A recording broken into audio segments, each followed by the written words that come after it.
Hello বন্ধুরা, তো আমি যেহেতু মানে ফেস প্যাক বানাতে যাচ্ছিলাম, তো সেই কারণে তোমাদের সাথেও আমার শেয়ার করার ইচ্ছে হলো যে জানি না শেয়ার করলে ভালো লাগবে কিনা, যাতে তোমরাও এটা করতে পারো।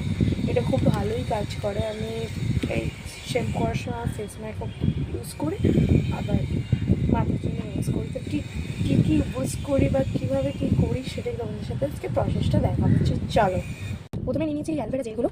তো দেখতে পাচ্ছি তোমরা অ্যালোভেরা জেল নিয়েছি। আর নিয়ে নিয়েছি যে কোনো কোম্পানি কন্ডিশনার হলেই চলবে। আর নিয়ে নিয়েছি ছুরি, আর নিয়ে নিয়েছি একটি পাত্র। তো দেখো অ্যালোভেরাগুলোকে কি সুন্দর করে কেটে নিচ্ছি।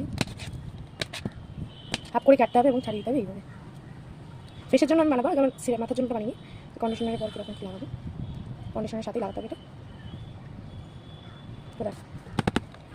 এই ছোট্ট ভিডিওতে মিনি ব্লগেতেই সব কত কিছু বড় করে দেখা মানে প্রসেস নেই, তো আমি এই কারণে যেটুকুনি অল্প করে কাটছি সেটাই একটু দেখিয়ে দিচ্ছি। টোটালটা ফার্স্ট এডে কী কাটবে, তো এইভাবে পুরো সিরাপটা এরকম বার করে নেবে। এই যে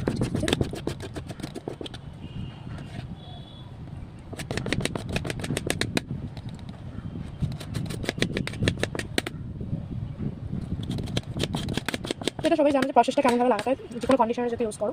তো এটা তুলে নিচ্ছি আমি মাটিতে। তো সবগুলো করি, তারপর তোমাদের সাথে দেখা ফার্স্টে আমি এরকম বড় বড় সাইজের অ্যালোভেরা দুটো এরকম কেটে নিচ্ছি এবং এই ছালগুলোকে ফেলে দেবে যারা। আর এই ছালগুলোকে ফেলার কোনো দরকার নেই, ফুলওয়ালা ফেলার কোনো দরকার নেই, এটা কাজ করে আসছে। তো আগে প্রথমে এখানে অ্যালোভেরা যেটা বের করে নিলাম, কোম্পানি অনুযায়ী যে ডাব শেম্পু নিয়ে নিলাম এবং এর সাথে এটাকে মিশিয়ে দেবো। এর সাথে মিশিয়ে দিচ্ছি।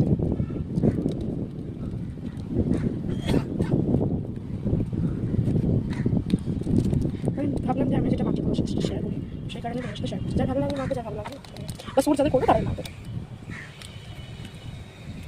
অ্যালোভেরা শুট করবে, কিন্তু ডাব শ্যাম্পুটা ওই রকম নিতে হবে, তারপর মানে যে কোনো তোমার কন্ডিশনার নিতে পারো, লরিয়াল যে কোনো সানসিল্ক যে কোনো কন্ডিশনার নিতে পারো। এটাকে মিক্সিং করে নেবো, ভালো করে এটাকে মিক্সিং করে নিতে হবে। যতক্ষণ ভালো কন্ডিশনারের সাথে অ্যালোভেরার সাথে যতক্ষণ ভালো মিক্স হচ্ছে মিক্সিং করছি। তো বন্ধুরা, ভিডিওটা কেমন লাগলো অবশ্যই কমেন্ট করে জানো। আর এই হেয়ার টিউটোরিয়ালটা তোমাদের সাথে কেমন কাজে লাগলো বা কী কাজে লাগলো বা কাজ করেছে কি না আদৌ সেটাও কমেন্ট করে জানিও। আর ভিডিওটা ভালো লাগলে তোমরা সবাই জানো, লাইক সাবস্ক্রাইব করে দেবে আর সাবস্ক্রাইব করে দিও প্লিজ। টাটা।